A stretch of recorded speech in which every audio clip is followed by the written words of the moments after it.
அதாவது ஆட்சியிலும் பங்கு, அதிகாரத்திலும் பங்கு அப்படின்றது எங்கள் தலைவர் 90ல் சொல்லப்பட்ட ஒரு முழக்கம்.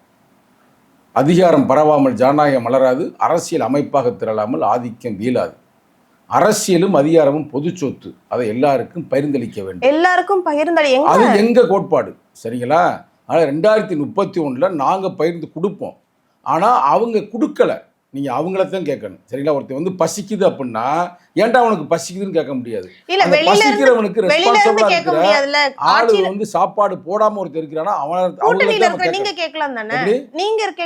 நிச்சயமாக கூட்டில் இருக்கிற நாங்கள் இப்ப கேட்க மாட்டோம்.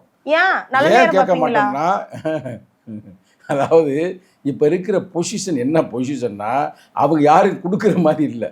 யாரு? திமுக ஆட்சியிலும் பங்கு அதிகாரத்தின் கொடுக்க மாட்டோம். எல்லா அதிகாரத்தையும் நாங்கள் தான் வச்சிருப்போம். அந்த தோணில் அவர் சொல்றாரு, மத்தியில் கூட்டாட்சி மாநிலத்தில் சுயாட்சி என்ற முறையில் நாங்களே ஆளுவோம்.